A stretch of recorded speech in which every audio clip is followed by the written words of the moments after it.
Nongeye kubasuhuza. Njye ubasuhuza ndi Seven Maestro, nkaba ngiye gufatanya na Musasa Vimbi muri iki cyegeranyo twabateguriye. Tubahaye ikaze mu isi yo gusesengura. Analiza Empire. We here to create. Muri aka kanya umuntu utuye Nyamasheke ntiwamwumvisha ukuntu aho hantu ari ahantu heza, ndetse abantu baturutse mu mujyi wa Kigali bahaza baje mu butembere, kuko we ntaba yumvisha ukuntu ahantu yakuriye abyuka akareba imisozi yuzuyeho ibihingwa ngandurarugo gusa, kugira mu isantere yaho agenda igihe runaka ubundi akitahira. Uwo muntu nawe aba ari kwibaza ukuntu azagera i Kigali ngo yimara amwe mu matsiko aba yaragize ubwo yabwirwaga inkuru n'umuntu wavuye i Kigali akaza kumubarira amakuru yaho. Gusa ibi nanone ni zimwe mu ngero zadufasha kwiyumvisha ukuntu umuntu ava imahanga akaza gusura umutima wa Afurika. Ubu ndabizi ntiwumvisha ibyo mvuze, ndavuga u Rwanda. Biroroshye ko umuntu uri muri Leta Zunze Ubumwe za Amerika aza gusura u Rwanda atirengagije ko yajya kuri interinete akareba amwe mu mashusho yo mu Rwanda, ariko aba agomba gushira amatsiko. Ibi n'ubundi ntaho bitandukaniye n'ukuntu abantu baba bashishikajwe no kuzajya ahantu habarizwa inyubako ya mbere ku isi, uba ariyo Burj Khalifa iherereye Dubai. Gusa amatsiko yego abaho, ndetse tukumva ko umuntu uvuye Dubai ari umuntu udasanzwe, ariko kuba bavayo bakubwira ibyiza byaho byinshi babonyeyo kugira ngo wumve ukuntu ari ahantu heza ndetse harenze, niba cyari ko bazakubwira ko hajya haba ubushyuhe ku buryo nta muntu uba wemerewe kugenda ku zuba kuko yashya. Ni gake uzumva bakubwira ko abimukira bahatuye, abenshi baba muri quartier ziciriritse, ndetse iyo wibeshye ugakora ikosa ritoya uba ushobora kuba wasubizwa iyo waturutse kugira ngo bakumvishe ko aho hantu uri atari iwanyu. Muri Bibiliya mu gitabo cy'Itangiriro ibice 11 umurongo wa 4 haragira hati: baravuga bati mureke twiyubakire umudugudu n'inzu y'amatafari ndende izagera ku ijuru, kugira ngo twibonere izina rimenyekana, twe gutatanira gukwira mu isi yose. Ku bantu basomye Bibiliya yera, uyu murongo dusomye barawuzi, aho abantu bashatse kuba ibyamamare ku rwego rw'isi bakazana igitekerezo cyo kubaka inzu ndende, cyane ko bari bakivuga ururimi rumwe ku isi, nk'uko tubikesha ibitabo bitandukanye harimo na Bibiliya. Gusa icyo tugambiriye si ukubabwira icyo aba bantu bakoze, kuko binavugwa ko ariho haturutse indimi z'abantu zitandukanye mu iyubakwa ry'inzu bashakaga kubaka. Ahubwo ikiduteye gutangiza uyu murongo ni uko hari umujyi tugiye kubabwira abawutangije bashobora kuba barasomye uyu murongo bakagira igitekerezo cyo gusubukurira haba abasekuruza babo muri Bibiliya bagejeje, aho dusanga imiturirwa nka bakabajuru cyangwa skyscrapers mu Cyongereza ingana na 248, aho mu mwaka ushize wa 2023 wagizwe umujyi wa kane mu mijyi ifite imiturirwa nka bakabajuru ifite metero zirenga 150, kandi ukaba ari nawo umujyi ufite igorofa rirerire ku isi nyuma y'uko imiturirwa yari miremire yo muri Leta Zunze Ubumwe za Amerika ariyo World Trade Center isenyuwe mu mwaka wa 2001. Ibyo aribyo byose twahereye hejuru tunabivuga, mwamaze kumva ko ngiye kuvuga kuri Dubai. Ni umwe mu ya mbere mu kugira peteroli nyinshi ku isi, kuko igice ubarizwamo kiza ku mwanya wa 7 mu gucukura peteroli nyinshi ku isi, ndetse bakaba bibitseho utugunguru turenga miliyoni 97 na miliyoni 800 mu bubiko bwaho. Ni umujyi urebye mu myaka 40 ishize uhita ubona ibitangaza, ariko atari bya bindi byo muri Bibiliya, ahubwo ni ibitangaza abantu bari ku myaka 60 ubu bakubwira ko babonye ikura, ndetse bikababera n'ibitangaza bitewe n'uburyo wubatswe bareba n'imiterere yaho yuzuyemo umusenyi mwinshi ndetse n'ivumbi ry'ubutayu. Ni umujyi hatitaye ku bushyuhe ndetse n'ubutayu buharangwa, hakozwe urubura karemano cyangwa neige, aho usohokera ahantu hajyanye n'ibyo ushaka kureba nta muntu uri bukubwire ngo bitewe n'uko ari mu butayu nturi bubone iki cyangwa kiriya kuko ari mu butayu. Oya, ubundi muri uwo mujyi ho ijambo ntibishoboka ntibarikozwe, kuko badashaka kuryumva mu matwi yabo, ahubwo barakubaza ngo hasabwa ngahe kugira ngo ibyo bivugwa ko bidashoboka bigerweho. Nkuko twatangiye tubabwira, uyu mujyi tugiye kuganiraho ufite ibintu byinshi ukora ubundi bitakabaye bishoboka ukurikije ahantu uwo mujyi ubarizwa. Ubashije kureba hasi uri mu kirere cya Dubai, ubona umujyi wagira ngo bajya kuwukorera igishushanyo mbonera, bari hejuru mu kirere cyangwa bagiye mu ndege maze bicarayo ubundi barashushanya, kuko ubwiza bwawo bubonera neza mu kirere kurenza ku butaka. Gusa nanone kimwe muri byinshi ubona ni za nkingi nyikorezi zikora nk'abayede cyangwa impereza, kuko zifasha abantu mu bwubatsi zizamura ibiremereye mu kirere. Tuvuze ko ubwiza bwawo bubonera mu kirere kurenza ku butaka, kuko iyo uri mu ndege ukagera mu kirere cyaho wegereye idirishya uba ubona wagira ngo ni nk'ururabo rushushanyije ku butaka. Bitewe n'izina uyu mujyi umaze kubaka, turagira ngo tubanze tubabwire ko hari abantu benshi bakunda kwiteranya Dubai na Qatar. Mbere y'uko dukomeza, mubanze mumenye iki kintu ko Dubai ari umujyi ufite ubwigenge ukwawo, ariko Qatar kikaba igihugu gifite nacyo ubwigenge ku giti cyacyo. Mubyumve neza, umwe ni umujyi ikindi ni igihugu. Ujya wicara rimwe na rimwe mu gihe cy'izuba ukavuga ngo izuba ririshe, ugasanga hari abagendana amazi cyangwa bitotomba ngo izuba rimeze nabi Kigali. Ariko uyu muntu utuye Dubai abikumvanye akakubaza igipimo cy'ubushyuhe muriho, ukamubwira ko muri kuri -27 atarakubwira irindi jambo yahita gukupa, kuko yaba yumva uri guteta cyane, kuko ikirere uri kugaya aricyo wari kwifuza muri uwo mwanya muri kuvugana. I Kigali guhera mu mwaka w'1975 kugeza ubu, ndavuga muri uno mwaka turimo, igipimo cy'ubushyuhe cyo hejuru cyafashwe ni dogere Celsius 31.1. Iki nicyo gipimo mu mateka y'u Rwanda cyabayeho kinini kurenza ibindi bihe byose. Dubai ho ubushyuhe bwa mu gitondo cyagiye twe tuba tuvuga ngo tujye kota akazuba ka mu gitondo kandi ka vitamine C. Dubai ho haba ari dogere Celsius 37.7. Ubwo ni mu gitondo byumve neza. Ubushyuhe wowe uba mu Rwanda utari wumva niba imyaka yose umaze ukiri mu Rwanda utari wasohoka igihugu. Dubai ni umujyi ushyuha ukagera ku gipimo cy'ubushyuhe cya dogere Celsius 49. Aha twabibutsa ko igipimo cy'ubushyuhe giheruka ku isi cyabaye ari ubushyuhe bungana na dogere Celsius 56.7 zabaye muri Leta Zunze Ubumwe za Amerika California ahitwa Death Valley hari mu mwaka w'1913. Ahantu kandi ni naho hihariye amateka y'ahantu habonetse ubushyuhe buri ku gipimo cyo hejuru mu mateka y'isi yose. Abantu benshi bagiye muri Dubai baturutse mu bindi bihugu cyane nko muri Afurika, usanga bakubwira ko haba amahirwe menshi yo gukorera amafaranga, ndetse bakanakubwira ko kuhaburira amafaranga byaterwa no kwihangana kwawe kwaba kwabaye guke cyane igihe wagiye kubayo. Niyo mpamvu kuri bimwe mutajya mubwirwa ku bantu bajya Dubai cyangwa se bimwe bagiyeyo batajya bapfa kubabwira, nuko mu gihe nateguraga iki cyegeranyo bamwe mu bantu twaganiriye babaye Dubai bagiye baduha amakuru atandukanye y'ukuri kubera Dubai batajya bajya mu itangazamakuru ngo bavuge, ariko akaba ariko kuri kwa nyako. Ibi turababwira ko ariko kuri kwa nyako kuko tugendeye ku rugero turi buze kubaha mu kanya, nuko hari byinshi bagiye bahuza n'umwe waturutse muri Leta Zunze Ubumwe za Amerika. Ibyo yavuze neza yashyize ku mbuga nkoranyambaga ze ndetse no kuri website ye. Babandi babayeyo basigaye bakorera hano mu Rwanda bagiye baduhamo ubuhamya.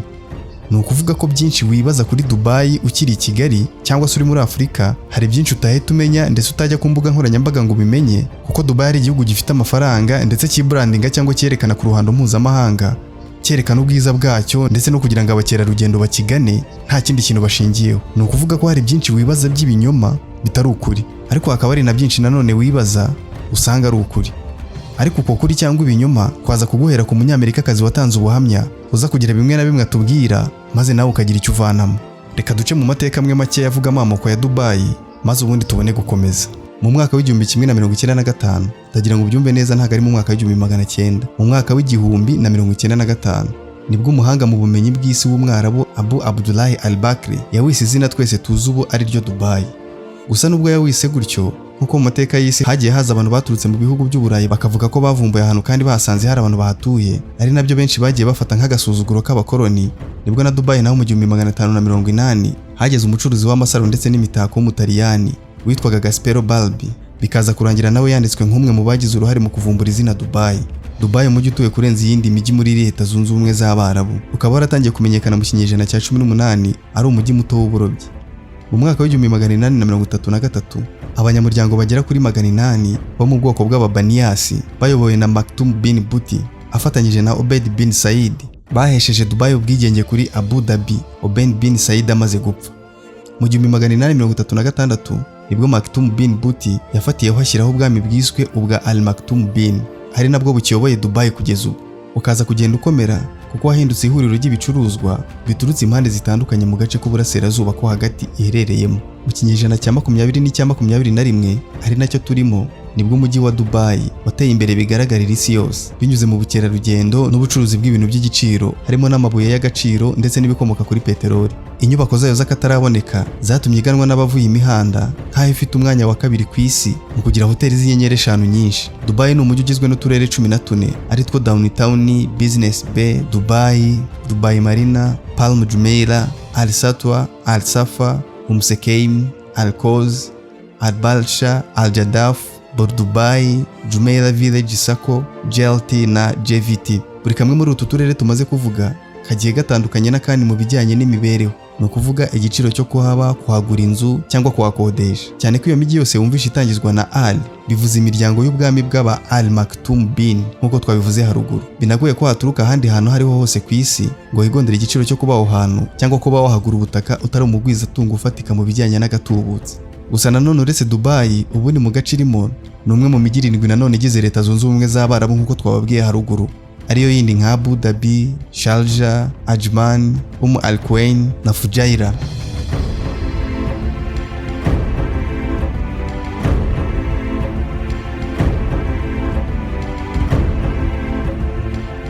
Kimwe mu bintu abantu bakunze kuvuga tukagira ngo ni amakabya nkuru, nuko umujyi wa Dubai abapolisi baho usanga bakurikirana abanyabyaha mu mamodoka ahenze cyane nka Bugatti Veyron, Lamborghini Aventador, Ferrari Double F, Aston Martin 1, Bentley Continental GT n'izindi. Wanditse muri Google ngo what police cars Dubai use, uhita ubona urutonde rw'imodoka zihenze tutarabona ku butaka bw'ibihugu bya Afurika.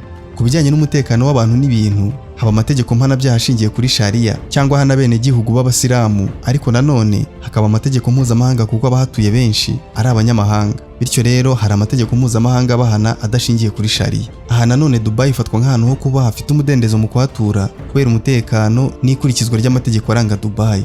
General Major Abdullah Khalifa Al-Meri akaba umugaba mukuru w'ingabo yashimangiye ko mu mwaka w'ibihumbi 2017 hakemutse imanza nshinjabyaha ku kigero cya 86%.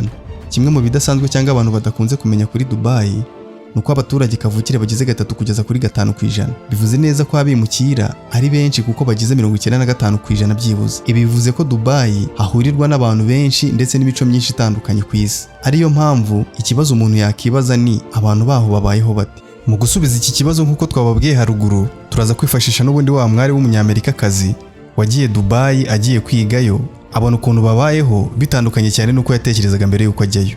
Uyu mwana w'umukobwa yatubwiye ibintu bigera mu 10 yumvaga wagakwiye kumenya mbere yo kujya Dubai.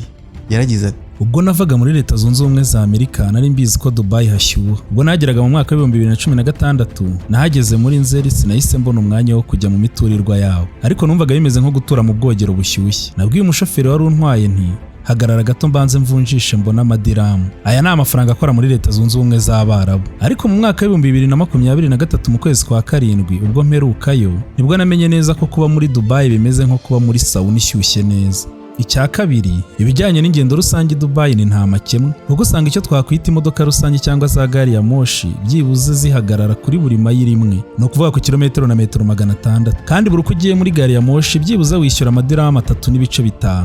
Ahangaha angana n'idolari rimwe, mu manyarwanda ho ni nk'igihumbi300 ugenekereje. Abashoferi nasanze arizo nshuti namenyanye nazo bwa mbere nkihagera. Ikindi cya gatatu, sinari nzi ko nzisanga nkoresha application yitwa Tinder cyangwa se Meetup application ijyanye no guhuza abantu bashaka kugirana umubano. Izindi application zikoreshwa nka Snapchat, ariko ntiwakora snap video. Kuri Netflix ho ureba video imwe muri video enye baba bashyizeho, kuko izindi ntago ziba zemewe. Ikindi gikora ni iMessage cyangwa se message zisanzwe kuri internet, harimo n'ama-email n'ibindi. Icya kane, nasanze ari igihugu kunywa itabi ari nk'umuco. Niho hantu nasanze abantu banywera itabi mu nzu, aho ahandi usanga itabi rigomba kunywererwa hanze. Ariko ubu ngubu ikintu giharawe cyane ku bijyanye n'itabi nicyo bita vaping cyangwa se kunywa itabi riri electronic. Icya gatanu, nasanze ari umujyi utuye n'abakire, kuko nk'uko nabibabwiraga Dubai ni umujyi wamamaye mu kubamo abakire, ariko nanone ikirenze no kubona ibintu nabwirwaga ndi kubibamo. Nkaho wasangaga muri kaminuza aho nigaga haparitse imodoka zihenze nka Lamborghini, Audi ndetse n'izindi nyinshi. Ari naho natumirwaga n'abashuti banjye mu birori byo mu bwato buhenze cyane nka yacht. Kwa gatatu tukajya mu birori mu muturirwa muremure ku isi cyane ariwo Burj Khalifa. Ubwo najyaga hacururizwa imyenda nahasanze Balenciaga, Gucci, Louis Vuitton, Audemars na Piquet cyangwa Piquet. Sinari ndi muri Kansas. Numvise nicujije icyatumye nikorera amashuka n'ibiringiti mbizana, kuko nanjye haraho nari guhahira binyoroheye ndetse bimpendukiye nko muri Ibn Battuta Mall. Icya gatandatu, natunguwe no kubona umutekano haba ku buryo ntabitekerezaga, aho umuntu w'igitsina gore nkanjye wasangaga ngenda mu muhanda mu masaha ya nijoro nta muntu wankoraho cyangwa mpohotere nk'uko nabitekerezaga ko bishoboka ko wasanga haba ibyihebe cyangwa se abagizi ba nabi. Sinigeze nibwa ikintu na kimwe cyanjye, kuko hari igihe nibagirirwaga iPhone, MacBook, kamera cyangwa se kofi yanjye muri resitora, nkaza kugaruka nkabihasanga nta kibazo na kimwe byagize. Nta muntu kandi wigeze umvangura ngo nuko ndi umunyamerikakazi w'umwirabura, kuko nasanze aba amategeko akakaye mu guhana ibyaha, ku buryo uba ugomba kwitwararika kugira ngo uharambe. Ariyo mpamvu y'uwo mutekano wose. Ahangaha tugeze ku cya 7, ikindi kintu nabonye Dubai ntari nzi nuko kunywa inzoga byemewe, bitandukanye nuko nabitekerezaga ntarahagera, kuko nasanze ari uburenganzira bw'igitsina gore ku kijyanye n'icyitwa Ladies Night, aho usanga umukobwa cyangwa umugore wujuje imyaka aba yemerewe kunywa ibyo kunywa 3 byibuze mu ijoro rimwe. Ko Dubai haba amahoteli menshi kandi buri hoteli iba ifite club muri yo. Cya 8, kimwe mu bintu byajyanye Dubai harimo kwiga Icyarabu ndetse no kwiga umuco wa Islam, ariko ntiwabyumva ukuntu nasanze naribeshyaga ko aho nabimenyera neza ari Dubai, kuko naje gusanga ururimi ruvugwa cyane ndetse na benshi ari Icyongereza, kandi uko nari mvuye muri Leta Zunze Ubumwe za Amerika nta kibazo na kimwe nigeze mpura nacyo mu kijyanye no guhuza n'abandi bantu. Ahangaha nahise nemeranya n'abantu bavuga yuko uramutse ushaka kwiga Icyarabu n'umuco wa Islam neza wajya mu bihugu nka Oman, Yordania ndetse na Liban.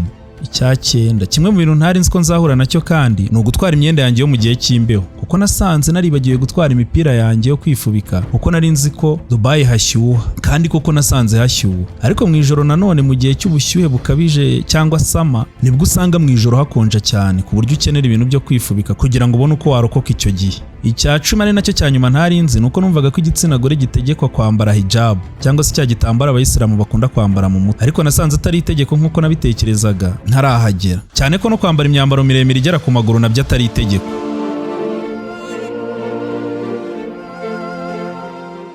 Uko n'umwari akomeza kugenda bivuga atangamo ubuhamya butandukanye, bimwe na bimwe yatekerezaga ukuntu kutari ko mbere yuko ajya Dubai. Murumva ko nawe nubwo aturuka mu gihugu gikaze ku isi aricyo Leta Zunze Ubumwe za Amerika, ariko yatangajwe na byinshi ageze Dubai. Bikaba ntaho bitandukanye n'ubundi nka kwa kundi umuntu uturuka i Nyamasheke nk'uko twatangiye tubivuga aba afite amatsiko yo kuzagera i Kigali, ndetse aba afite ibitekerezo by'ukuntu i Kigali hameze biba bitandukanye n'ukuri kwa nyako. Kuko iyo agize amahirwe yo kugera i Kigali akigera Nyabugogo, umuntu wese umwitegereje ahita abona yuko aturutse mu cyaro, ukuntu yambuka umuhanda, ukuntu yitegereza, ukuntu ibintu byose byamucanze. Ni ukuvuga ko ababonye urujya n'uruza atakunze kubona ari iwabo. Ibi nanone ubwo ngubwo twagira ngo tubabwire neza yuko watangira kugereranya Leta Zunze Ubumwe za Amerika n'ahandi twagereranyije n'i Nyamasheke, kuko nk'uno mukobwa waturutse muri Amerika ageze Dubai yabonye ibintu byinshi ndetse bitangaje atajya abona mu gihugu cye. Ni ukuvuga ko yahise abona ko ari ibintu bitangaje ko abantu babayeho mu buzima buhenze cyane kurenza iwabo. Ubwo urumva rero ko ku kijyanye na Dubai hari ibintu byinshi ushobora kuba wibaza kuri Dubai wenda tutigeze tuvuga, gusa nanone akaba atari ko kuri kwa nyako. Gusa iyo wicaranye n'umuntu ujya ujya Dubai akubwira ukuri kw'ibintu biberayo, ukumva bitandukanye cyane n'ukuntu kenshi twibaza abantu bataragerayo. Iki ndetse n'ibindi biganiro bicukumbuye tuzakomeza kubibagezaho by'imijyi itandukanye bitewe n'ukuntu abantu babyibazaho mu gihe kiri imbere. Nge twari kumwe na Seven Maestro, nkaba nari mfatanyije na Musa Savimbi. Mwakoze kubana natwe. Muchas gracias.